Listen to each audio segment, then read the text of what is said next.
La Russie annonce ces dernières heures qu'elle suspend ses exportations de diesel. Décision rarissime qui montre que les frappes ukrainiennes commencent à toucher l'un des piliers de l'économie russe et de son effort de guerre.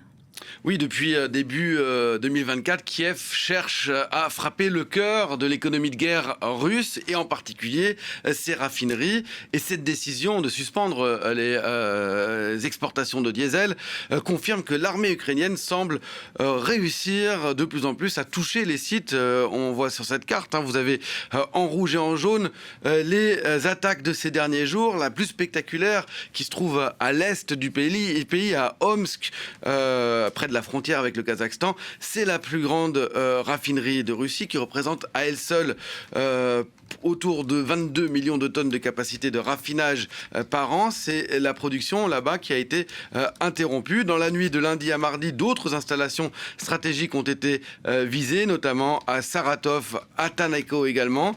Il est encore trop tôt pour connaître précisément l'ampleur des dégâts, mais ces attaques, elles s'ajoutent à une longue série, au moins une dizaine qu'on voit en violet sur la carte, au moins une dizaine depuis début 2024.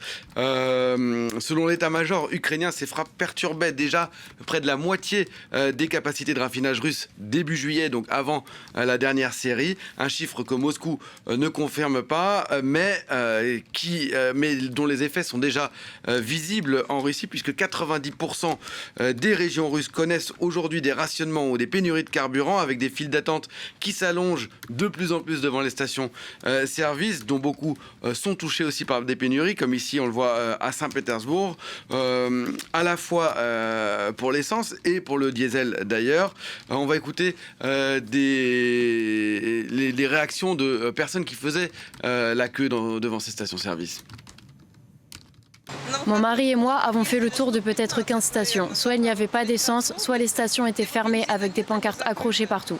Nous n'avons pas pu trouver d'essence du tout pendant le week-end. Et ce n'est qu'aujourd'hui que nous avons enfin réussi à faire le plein dans la station. La seule que nous ayons pu trouver. Honnêtement, il y a environ une semaine, je faisais le plein et je ne crois pas qu'il y avait des files comme ça. Ou peut-être qu'il y en avait, mais il y avait clairement plus d'essence dans les stations Gazprom en général. Et là, je viens de tourner dans tout le quartier, j'ai dû vérifier 5 ou 6 stations et elles sont juste vides. Et donc Christophe, l'objectif de Kiev, c'est bien de frapper la Russie au cœur de son économie ? Oui, l'armée ukrainienne cherche à réduire les effets et réduire les moyens financiers qui permettent à la Russie de poursuivre la guerre. Chaque raffinerie endommagée, c'est moins de carburant produit, des réparations coûteuses, une logistique perturbée et potentiellement moins de diesel pour les blindés, pour les camions, pour le ravitaillement et pour les trains. Les hydrocarbures, c'est-à-dire le pétrole, le gaz, les produits raffinés comme le diesel notamment, restent par ailleurs le pilier de l'économie russe. Il représente encore près de 22% des recettes fédérales cette année, contre environ 30% il y a 2 ans. Et puis aussi, c'est environ la moitié des exportations du pays. Aujourd'hui, Moscou préfère donc réorienter la production qui reste vers son marché intérieur, vers ses transports, vers son agriculture et bien sûr aussi vers son armée. Et quelles conséquences pour le reste du monde ? Si l'Union européenne n'importe plus directement de diesel russe depuis l'embargo européen de février 2023, la Russie reste l'un des tout premiers exportateurs mondiaux, avec 11 à 15% du commerce mondial de diesel, c'est-à-dire 30 millions de tonnes par an, 2 millions et demi de tonnes par mois, avec des clients comme la Turquie, comme le Brésil, comme un certain nombre de pays d'Afrique, en particulier le Maroc, le Sénégal ou encore l'Égypte, et aussi des gros hubs, c'est-à-dire des gros centres de négoce comme Singapour ou les Émirats arabes unis.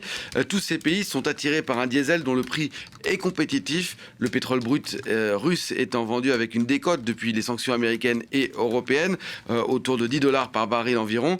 Cet arrêt brutal des exportations de diesel risque d'avoir des conséquences sur tous ces pays clients qui comptaient dessus pour faire tourner leur économie, surtout à un moment où on assiste à un regain de tension, on en a parlé tout à l'heure, autour de l'Iran et du détroit d'Ormuz. Tout ça a évidemment un impact sur les cours mondiaux du pétrole et vous voyez le Brent qui remonte autour de 77-78 dollars le baril et le WTI, c'est-à-dire le brut américain, lui aussi qui remonte à un peu plus de 73 dollars le baril. Merci beaucoup.